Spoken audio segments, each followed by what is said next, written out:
세월호 참사가 일어난 지 이제 7년이 다 돼갑니다. 하지만 진상규명과 책임자 처벌엔 여전히 물음표가 찍혀 있습니다. 그 답을 찾겠다던 검찰의 특별수사단도 오늘로 활동을 끝냈습니다. 사회적 참사 특별조사위원회의 의뢰를 받아 수사를 해왔는데 1년 2개월 만에 최종 수사 결과를 내놨습니다. 대부분의 의혹에 꼬리표처럼 혐의 없음이란 4글자를 붙였습니다. 우선 세월호 수사를 놓고 외압 의혹이 제기됐던 당시 황교안 법무부 장관과 우병우 청와대 민정비서관도 혐의가 없다고 했습니다. 먼저 신아람 기자입니다. 2014년 검찰의 세월호 수사 당시 외압이 없었다는 게 검찰 특별수사단의 결론입니다. 법무부 대검 감사원 등을 압수수색하고 관련자들을 철저히 조사하였으나 혐의를 인정할 만한 증거를 확인할 수는 없었습니다. 2019년 11월 세월호 참사 가족협의회는 황교안 당시 법무부 장관과 우병우 당시 청와대 민정비서관을 고소했습니다. 두 사람이 참사 직후 해경을 수사하던 광주지검 검사들에게 업무상 과실치사 혐의를 빼라는 등의 압력을 넣었다는 내용이었습니다. 당시 법무부가 대검찰청에 업무상 과실치사죄가 성립하는지 추가 검토하라고 의견을 낸 사실은 수사에서 확인됐습니다.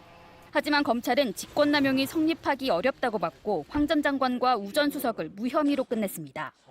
검찰은 법무부와 검찰 측 사이에 관련 전화나 협의가 없었고 압수수색 과정에서도 혐의가 확인된 게 없다고 이유를 말했습니다. 황 전 장관이 당시 광주지검장을 불러 업무상 과실치사죄 적용에 대한 대화를 나눈 것도 수사가 끝난 뒤라고 덧붙였습니다. 우 전 수석의 수사 외압 의혹은 2016년 12월 국회 청문회에서도 불거진 바 있습니다. 광주지검에 압수수색하지 말라고 전화했습니까? 압수수색하지 말라고 전한 적은 없습니다. 압력 넣은 적 없습니다. 이에 대해 검찰은 해경 압수수색을 무마하려 한 정황이 있지만 수사팀이 결과적으로 압수수색을 했기 때문에 직권남용이 되지 않고 이미 위증죄로 재판에 넘겨졌다고 설명했습니다. 이번 수사 과정에서 황 전 장관과 우 전 수석은 검찰에 출석하지 않고 서면으로 조사를 받았습니다. 검찰은 당시 법무부와 대검 관계자들을 조사한 결과 사실상 혐의를 인정하기 어렵다고 봤다며 그런 상황에서 두 사람을 소환하는 건 적절치 않거나 과잉 수사라고 판단했다고 했습니다. JTBC 신아람입니다. 해경이 임경빈 군을 구조한 뒤에 헬기가 아닌 배로 이송해서 4시간 40분 만에 병원에 도착하게 한 것도 무혐의 처분했습니다. 기무사와 국정원이 유가족을 사찰했다는 의혹 역시 무혐의라고 결론 내렸습니다. 이상엽 기자입니다. 임경빈 군이 구조된 시각, 그로부터 20분쯤 뒤 도착한 헬기는 김수현 당시 서해청장을 태웁니다. 다른 헬기가 도착해 임 군을 헬기장으로 옮기지만 이번엔 배로 옮기라는 지시가 내려집니다. 같은 시각 또 다른 헬기는 김석균 당시 해양경찰청장을 태웁니다. 임 군은 구조된 지 4시간 41분 만에 목포 한국병원에 도착했습니다. 임 군을 빠르게 옮기지 않고 해경 간부들만 헬기를 쓴 정황은 기록으로도 남아 있습니다. 하지만 검찰 특별수사단은 당시 임 군의 사망 가능성만을 따져 해경 책임이 없다고 결론 냈습니다. 전문기관에 자문한 결과 임 군이 최초 발견 당시 이미 사망했을 가능성이 높고 해경 지휘부가 임 군이 살아있다고 생각하고도 헬기로 구조하지 않았다고 볼 증거가 없다고 했습니다.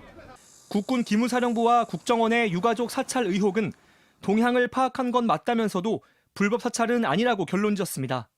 기무사의 경우 미행이나 도감청 같은 방식을 쓰지 않았고 청와대의 지시와 보고를 한 것도 입증되지 않았다고 했습니다. 하지만 2019년 JTBC가 취재했던 결과는 조금 다릅니다.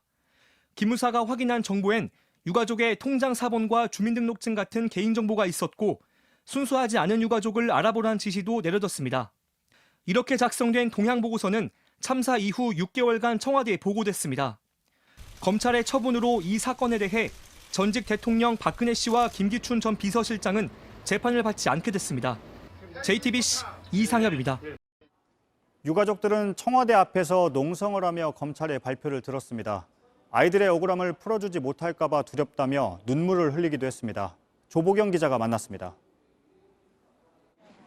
청와대 앞에서 피켓을 든 지 434일, 이곳에서 아예 숙식을 한 지는 76일째입니다. 아들 임경빈 군이 헬기가 아닌 배로 뒤늦게 이송됐다는 조사 결과가 나오고 난 직후부터 농성을 시작했습니다. 수위나 이런 거는 하나도 두렵지 않아요. 단지 진상규명이라는 이 자체가 그리고 아이들의 그 억울함을 풀어주지 못할까 봐 그게 제일 그 두려운 마음. 하지만 해경에 책임이 없다는 수사 결과를 듣고 망연자실했습니다. 그럼에도 불구하고 헬기를 태웠어야 되는 게 맞는 거죠. 그 상황에 있어서 그러면 3시간이 지났든 4시간이 지났든 7시간이 지났든 그래서 아이가 올라왔는데 어떻게 그러한 답변을 버젓이 답변이라고 내놓고 있는지. 다른 유가족들도 1년 2개월의 수사 결과가 대부분 무혐의라는 사실에 가슴을 쳤습니다.